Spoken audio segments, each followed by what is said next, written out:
Maayong gabi sa tanan. Ang title sa atong teaching karon is A People of Faith. No? Fulfilling God's Call with Faith. Kita usa ka katawhan sa pagtuo o kinahanglan nga tumano nato ang tawag sa Ginoo sa atong kinabuhi uban ang pagtuo. Last Sunday atong gidagkutan ang kandila sa pagtuo. No? Nakabaton kita og pagtuo tungod kay mao kini ang resulta sa paglaom nga atong nabatunan. No? The reason that why we can hope, we have faith is tungod kay aduna tay paglaom nga gibutang sa Ginoo sa atong kasing-kasing. O sa samang paagi, si Juan nga magbubunyag, John the Baptist, no? Nagmatinud-anon sa tawag sa iyang kinabuhi sa pag-andam sa dalan sa Ginoo alang sa iyang pag-abot. John the Baptist was faithful in his calling to prepare the way of the Lord for His coming. Karong gabi na atong hisgutan kining gitawag nato nga pagtuman sa tawag sa Ginoo uban ang pagtuo. Pangutana, unsa ang tawag sa Ginoo sa imong kinabuhi karon nga panahon? What is the call of God in your life in this time or in this season? And I'm not referring to the season of Advent, no? Niini nga panahon sa imong kinabuhi, unsa man ang tawag sa Ginoo sa imuha? Ang matag usa kanato aduna tay tawag gikan sa Ginoo. Amen. Ignay mong tapad naa kay tawag sa Ginoo. All of us, each of us, we have a call from God. Ang uban gitawag sa mga vocations, no, sa mga bokasyon, no, pareha namo nga mga kaparian, no? This is a vocation, okay? Ang uban gitawag sa mga propesyon, no? Ang uban kanato gitawag sa mga propesyon sama sa pagka-doktor, engineer, maestra, maestro, architect, ug uban pa nga mga propesyon, no? Ug sa matag adlaw sa atong kinabuhi in our everyday lives, adunay tawag ang Ginoo kanato. Ginatawag ta sa Ginoo matag adlaw. Apan ang pangutana, naila ba nato ang iyang pagtawag? Do we recognize His calling? Did we discern His calling? O nakaila ba ta sa nagtawag kanato? Nakaila ba ta sa kinsay nagtawag nato? Sa atong ebanghelyo, in our gospel last Sunday in Luke chapter 3 verses 1 to 6, klaro kayo nga sa wala pa mataw si Juan nga magbubunyag, gipahibalo na sa Ginoo ngadto sa iyang mga ginikanan nga sila Zacarias o si Elizabeth nga si Juan adunay tawag gikan mismo sa Ginoo. No? Bag-o pa nahimo siyang John the Baptizer, okay, or John the Baptist, wa pa mataw si Juan, kay bawo na ang Ginoo, of course, kaya siya man nagtawag, no? Og labaw sa tanan, ang iyang ginikanan nasayod na that John will not become an ordinary person, but he is an ordinary person doing extraordinary things for the kingdom of God. Apan usa siya kay yano nga tao nga maghimo og mga katingalahang butang para sa gingarian sa Ginoo. Okay? Og nahitabo gyud ang iyang tawag, natuman ang tawag ni Juan sa iyang kinabuhi. Gituman niya kini uban sa giya sa iyang mga ginikanan ug tungod pod kay kabubuton kini sa Ginoo nga mahitabo sa iyang kinabuhi. No, natuman ang iyang tawag na fulfill. Nahimo siyang propeta, no? Nag-iyang giandam ang dalan sa Ginoo uban sa giya sa iyang ginikanan.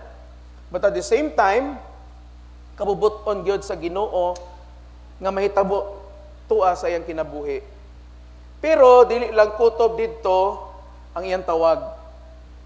Okay? You might say nga mao man to iyang calling, no, to prepare the way of the Lord.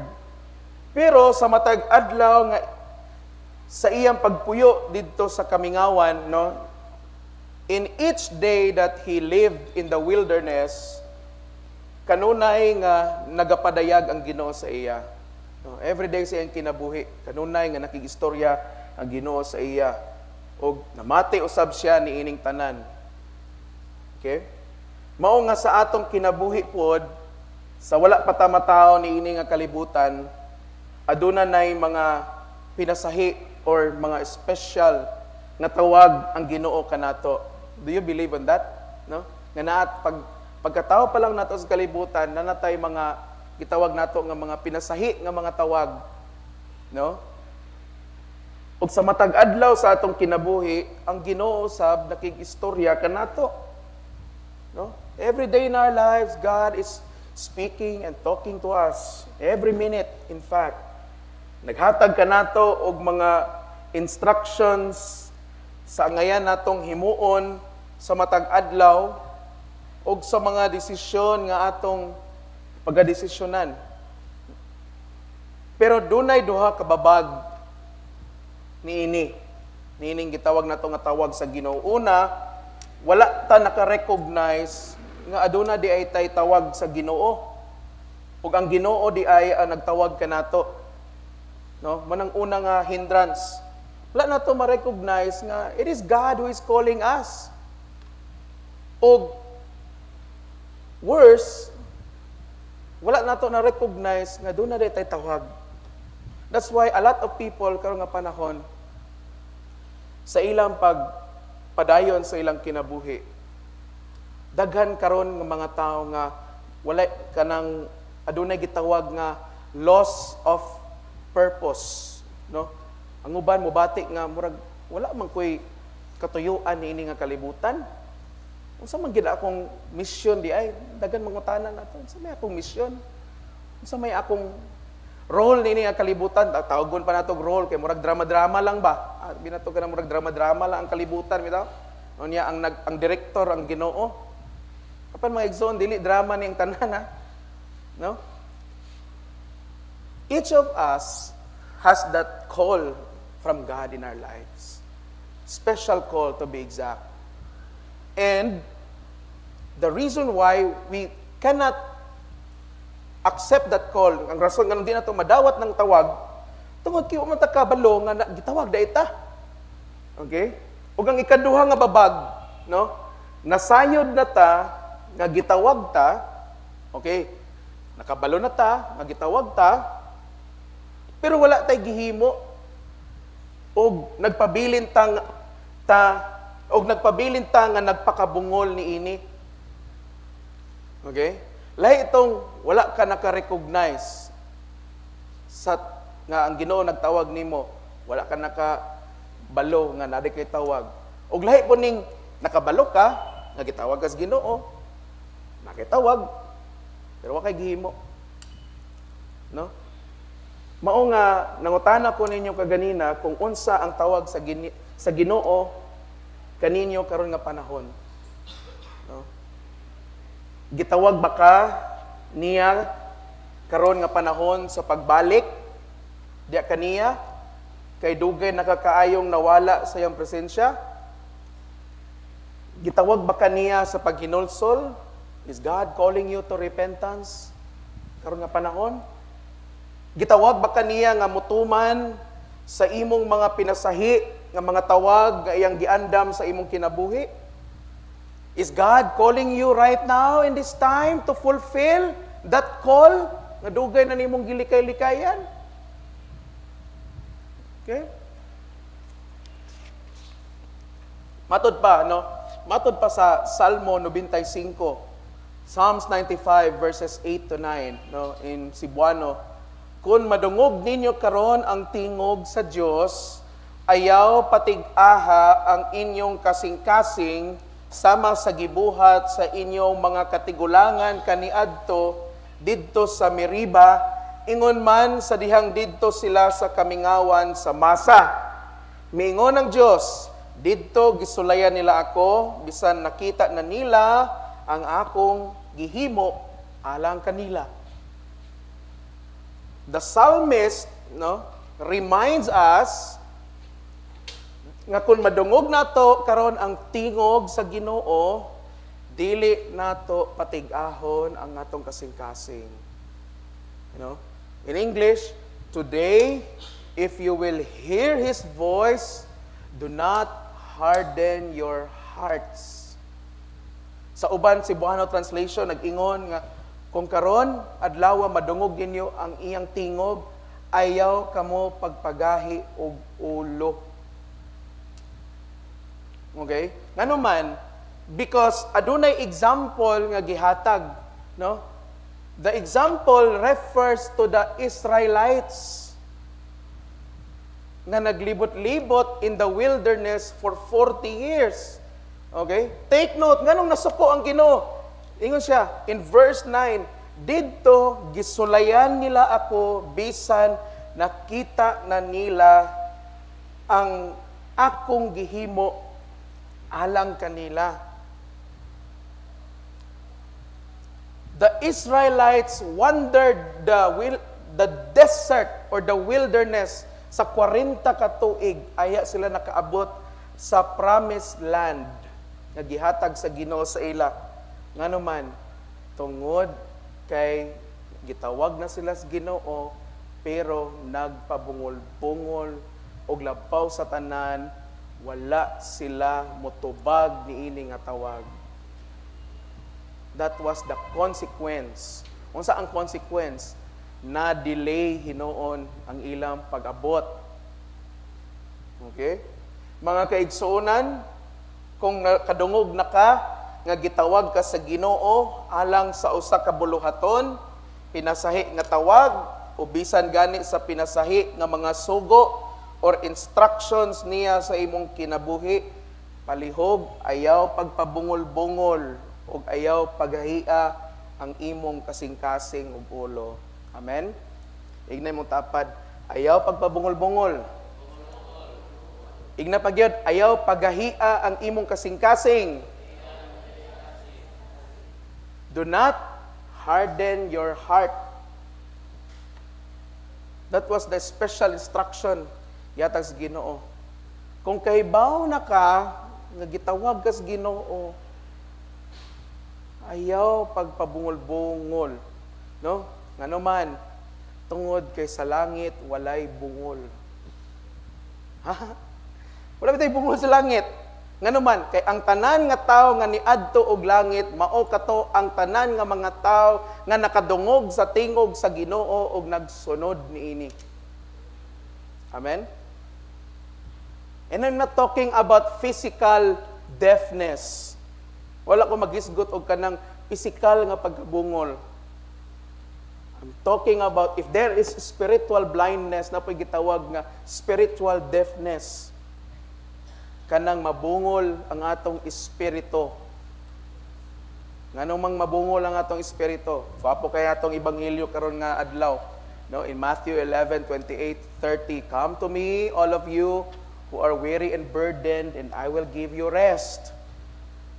Take my yoke upon you and learn from me, for I am humble and gentle in spirit. For my yoke is easy and my burden is light. Kaya nga akong yugo gaan, ug sayon. But take note of the invitation of Christ. Come to me, dool nako, kamong tanan nga gikapuyan o gibug-atan. Okay? Matod pa ni Father Azul ginabuntag, the reason why nganong agkabugatan ta sa atong kinabuhi is tungod kay naatay gitawag nga mga worldly attachments. Naatay mga attachment diri sa kalibutan. No?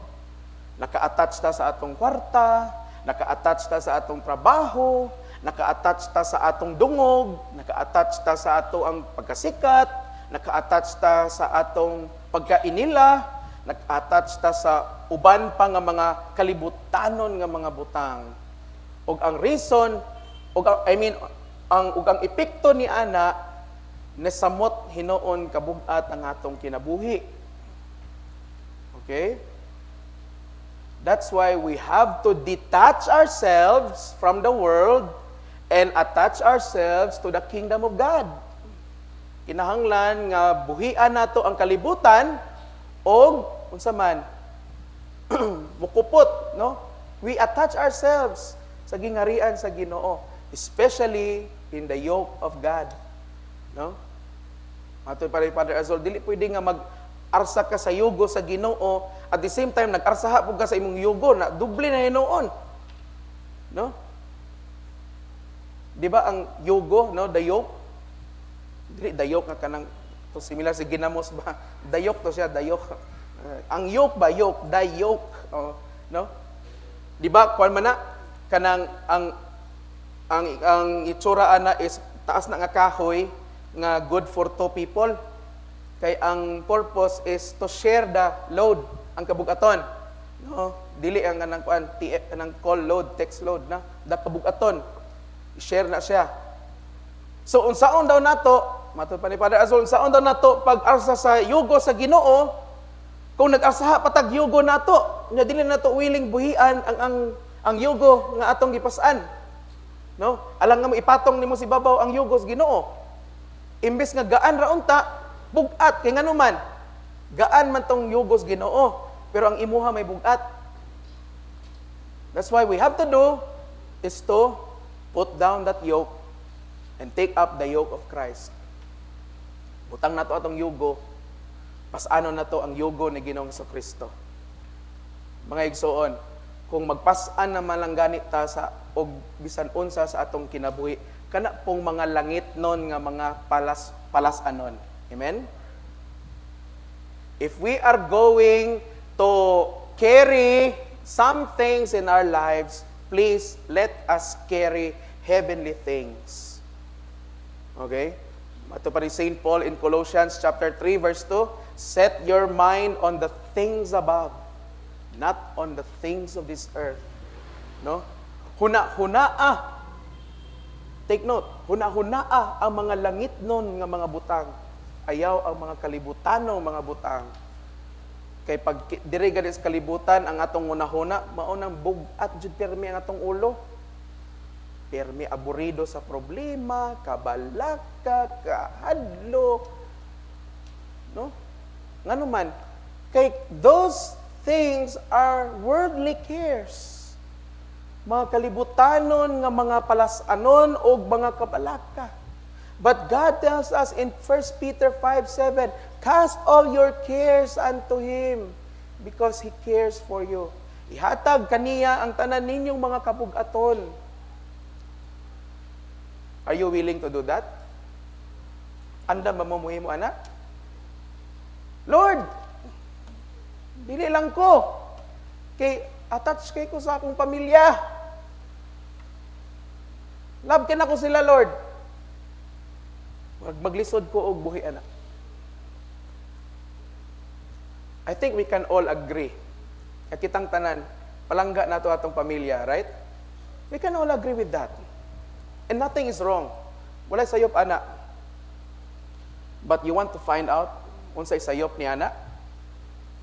Ang sayop ni anak, kung mas gihigugma pa nimo ang imong pamilya kaysa sa Ginoo. Ang sayop, anak, kanang mas gihigugma pa nimo ang imong attachment sa imong pamilya kaysa imong attachment nimo sa Ginoo. Remember the words of Christ, dingon siya, my true family are those who listen to the will of God and does His will. They are my true brothers, sisters, fathers, and mothers.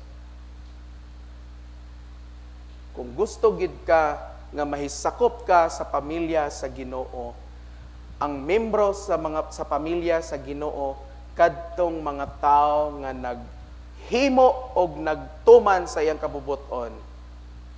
Those who listen, namati, og nagtuman sa iyang kabubuton. Those are the people that belongs to the family of God. Nganuman, tungod kay si Ginoong Hesukristo nga atong manluluwas, nagtuman man sa kabubuton sa iyang amahan. Never, ever in the history or in the Bible wherein nga bisag kadyot lang or bisag gamay lang nga wala magtuman si Ginoong Jesucristo sa kabubuton sa iyang amahan. Gituman gid niya bisag lisod kaayo para kaniya. To the point nga niingon siya, Lord, if possible, take this cup away from me.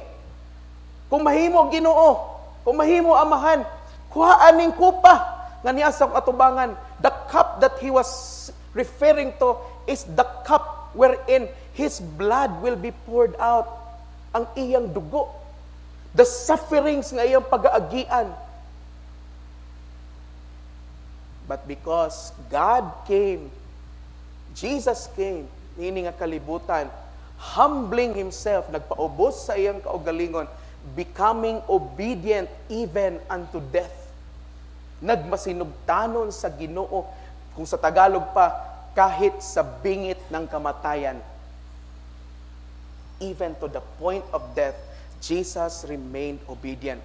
That's why He said, "But Lord, let your will be done, not my will." Amen? Jesus fulfilled His call until the very end. Gituman ni Kristo ang iyang tawag hangtod sa katapusan nga gutlo sa iyang kinabuhi. Dili gusto sa Ginoo nga sulayan nato siya bisan og nasayod na ta kung unsa ang kaya niyang himuon sa atong kinabuhi. That's why our bishop reminds us always, do not test God. Ambot pasabot nga do not test God, nga kahibaw na ka, you already have the knowledge nga mao ni ang kaya himuon sa Ginoo, pero gipili lang gid gihapon nimo nga murag ka og nag-back to zero, nga murag kag walay hinanawan kung unsa ang Ginoo. No? Para ang classic example ana katong panahon sa pandemic. Daghan kay mga tao nga di ko matakdan og COVID oy. Sulod ko guan ka ng mga ospital nga naay mga pasyente sa COVID. Tanawa di ba protektahan gyud ko sa Ginoo. O unsay ending nangamatay sa COVID. Ngano man? Kay kuan lagi daw Psalms 91 ana ba by the stripes of Jesus we are healed. Tinuod man ang mga butanga. Pero kay bao man ka nga kaya na imong Ginoo, pero ayaw og testingi ang Ginoo. Mo na yung kasuk-an niya sa atong gibasa ganina sa Psalms 95, referring to the Israelites. No, ingon siya in verse 9, didto gisulayan nila ako bisan nakita na nila ang akong gihimo alang kanila. Gisulayan gyapon ko nila. Bisan og kabaw na sila sa akong kayang buhaton. How many times did we do that in our lives? Kapila nato naghihimo sa atong ginabuhi. No? And we are so ignorant about it. Ignorante kay ta ng mga butanga. And that's why we don't have to do it. Dili nato kinahanglan nga himuon na pag-usab. Tungod kay nahibaw naman ta kung unsay kaya himuon sa Ginoo. But the question is, nasayod ba gid ka kung unsay kaya himuon sa Ginoo sa imong kinabuhi? Nasayod mo? Murag pipila ra ninyo nasayod. Kinsa na ninyo naka-experience diri? Pataas ang kamot, kinsa naka-experience ninyo diri nga God indeed provides. Pataas ang kamot. Na nakita ninyo nga nag-provide gid ang Ginoo. Okay, good. Kinsa ninyo dire ang naka-experience nga ang Ginoo moayo sa atong mga sakit? Pataas ang kamot. Ba? Og daghan pa nga mga butang. No? So, ayaw nagsulayi. Amen? Ayaw hagita ang Ginoo. Manos laktod nga pagka-istorya ba? Ayaw hagita ang Ginoo. Okay? Ayaw pagpakatig pakaaron ingnon nga wala kay nahibal-an sa Ginoo pero naa di ay ayaw pagbalik to zero. Pero ang gusto sa Ginoo no nga Instead of doing that, God wants us to trust in Him. Gusto sa Ginoo nga magsalig ta. Daghan ka nato, magpabungol-bungol, magpabuta-buta sa tawag sa Ginoo, bisag nakabalo na gud ta, nga naatay tawag. No? Mga alos nato tanan, mga nangalagad as Ginoo. No? Of course, ang imong ministry tawag na. Okay?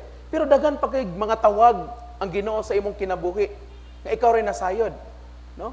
Maybe some of you will become teachers, doctors, engineers, pilot.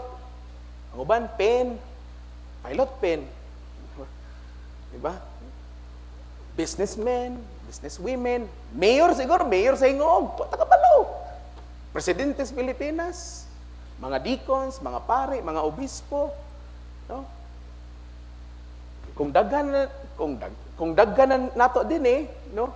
Ang nasayod na sa atong tawag, dili na ta magpakabungol. Dili na ta magpabuta-butas Ginoo nga, but ka unsa kay tawag sa Ginoo sa ako? Diba? Ambot lang. Di pa man ko sure. Kasi ikaw mismo nasayod na kag klaro na kang daan. No? Murag sa sa among deacon trainees na mo nga ng sessions ba? Sugod na mo ana tuo ba ka nga nakitawag sa Ginoo? Ambot lang pader, ambot. Ambot. Ipag-pray pa pader. Napoy uban nila maingon pod nga kuan pader kanang magtanaw ko sa altar pader murag kakita man ako galingon pod ba? Basig ako light ra pod gutom ba? Sige. Pero sa diyang nagkadugay, no, nag-discern sila, of course, ipon may yugtuon, until nga, sige ko pangutana, unsa man, kanang, siguro na ginimo, nga gitawag ikas Ginoo nga may mong deacon, so nga, Father, klaro na gid, klaro na, okay. Niya kay naa may mga maayo makang Ginoo kay naa may mga signs and wonders nga ipadala sa Ginoo to confirm His word, no? Oy mga kaigsuonan, ayaw mo hadlok kung wala pa mo nasayod sa tawag sa Ginoo sa inyong kinabuhi, because God will send you signs and wonders to confirm His word that is planted in your life. Aron sa pag-confirm, no, pagkumpirma sa pulong niya nga natanom sa inyong kinabuhi, most especially ang inyong mga tawag. No, ayaw mo kahadlok ana, because God will send, as I said, signs and wonders. O kana nga signs and wonders, even non-living things gamiton as Ginoo. No? In my experience lang alone, sa una ba, ga-discern pa ko, tawag jud ko nimo pagka-deacon, Lord. Ana ba?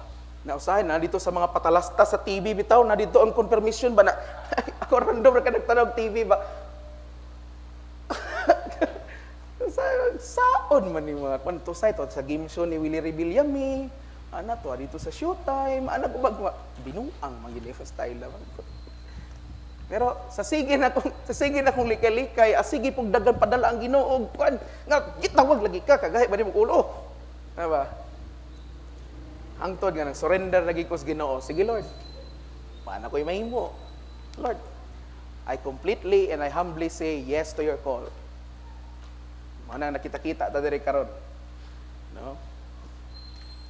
So, mana mga kaigsunan, do not be afraid, because ang Ginoo will not cause confusion sa atong tanan. Di ta libog-libogon sa Ginoo. Only the enemy who is the devil that will cause confusion sa ato. Ang yawa ray maghatag ka natong kalibog. Kung nalibog gani ka, that's not from God. Amen? Because God Himself, who is the God of peace, in fact, Jesus is the Prince of Peace, ang prinsipe sa kalinaw, no? Will give you the peace that surpasses all understanding, that will guard your hearts and minds. Malalipod sa inyong kasing-kasing, sa inyong una-una. Amen? Unsa man day angay natong himuon sa atong tawag. tubagon nato ang atong mga tawag uban ang pagtuo sa Ginoo with faith. Let us answer our call from God with faith. Ignay mong tapad, with faith. Igna pagid, answer your call. Answer your call with faith in God. Hadlok ba? Hadlok ba mo tubag sa tawag sa Ginoo? Yes, actually, if you are already mature enough and medyo labang-labang, layo-layo na ka sa imong pagkigrelasyon sa Ginoo, dili gid siya hadlok, mga igsuon. Pero kung bag-o ka pa lang, no, mubati jud kag hadlok. Nganong na may hadlok? Kay nga naman, tungod kay number 1, unsay assurance nako nga ubanan gikos Ginoo dani hangtod sa hangtod. Mo na atong pangitaon, assurance. We need security. Napakaharal lang mo gwardiya. Gusto mo lang mo security di ay. No? Gusto nato nga secured ta. Ngano man ato man ang tawhanon nga kinaiya. Kanang gusto nato nga maniguro kita, nga nang di ta maalanganin, kanang di ta maataw-ataw. Mao na ang tawhanon nga kinaiya. Di ta gusto magpaalang-alang nga musugok ta nga walay kasiguruhan. Okay? Pero mga igsoon, just as Jesus wanted Peter to step out from the boat and walk on the water without assurance kung malumos ba siya o dili, God, in the same way nga ni kanato, God wants us to step out from our boats and walk on that water. Maglakaw ta ng tubig where there is a storm in front of us, nga adunay bagyo nagatubang nato. Walay kasiguruhan kung malumos bata o dili. All we have to do is to trust God. Amen? Maunay gustos Ginoo nato.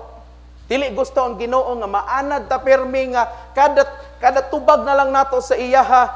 Pangitaon dayon nato diretso ang kasiguruhan. I-allow sa Ginoo nga mas mo-experience ta anang mga bagyo. Timan dagat ang gitumba ni Pedro. Nabari dagat nga magpundura. Magbanod ba jud na pirmi. Unya atong panahon na naay dako nga bagyo. So naay hangin. Ang balod lapas pa siguro kang Pedro. Pero unsay gustos Ginoo saya? Come. Og tinod, nakalakaw ba siya? Nakalakaw siya. For a moment, kadyutra. Kaya nga naman, kaysa dihang nakita niya ang kusog nga hangin o ang dagko nga balod. Nagsugod din siya kahadlok o dito nalumos siya.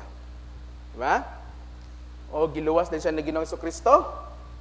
Unsay giingon ni Ginoong Jesucristo sa iya. Imbis nga pangutan-on siya, ba nga okay ra ka? Lumos lagi ka, wala sudlag tubig imong ilong. Wala siya gana. Gi-confront ang iyang pagtuo. Unsay giingon ni Ginoong Jesucristo?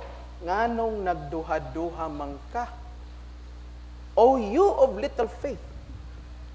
Diba? Nganong nagduha-duha man ka? Walay pakialam ang Ginoo kung nalumsan ba yang ilong o wala. No?